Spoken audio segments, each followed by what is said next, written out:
आजकल हम ये देखते हैं कि शिवाजी के हिंदवी स्वराज का मतलब कुछ लोग हिंदू स्वराज से निकालते हैं और शिवाजी को कैद करने की कोशिश करते हैं कि शिवाजी सिर्फ हिंदुओं के राजा थे। ऐसा नहीं है। शिवाजी का हिंदवी स्वराज देखो, हिंदवी स्वराज का मतलब क्या होता है? अपनी जमीन अपना राज, यानी कि भारत की जमीन है तो राज भी कौन करेगा?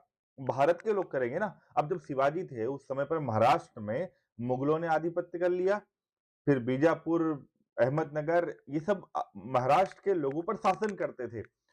शिवाजी कहते थे कि भाई जब जमीन हमारी है, लोग हमारे हैं तो शासन भी हमें करना चाहिए ना। तो अपनी जमीन अपने राज के कॉन्सेप्ट को उन्होंने हिंदवी स्वराज का नाम दिया। ये हिंदू स्वराज नहीं है। इस चीज को विशेष तौर पे ध्यान रखना। शिवाजी का हिंदवी स्वराज जो था वो न्याय पर आधारित था, वो समानता पर आधारित था, वो मानवाधिकारों पर आधारित था। हर व्यक्ति को गरिमा के साथ जीवन जीने का अधिकार हो, ये फ्रांस की क्रांति कहती है ना। ये शिवाजी सब कह चुके हैं।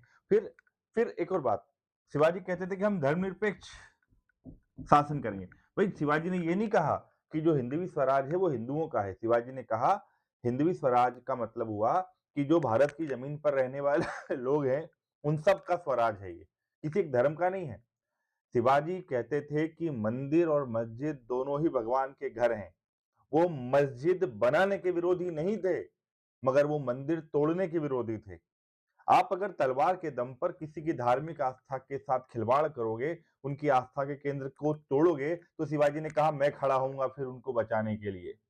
तो आप इस चीज को समझिए, शिवाजी महाराज एक विचार का नाम है। अब कुछ लोग कहते हैं कि साहब वो सिर्फ हिंदुओं के राजा थे।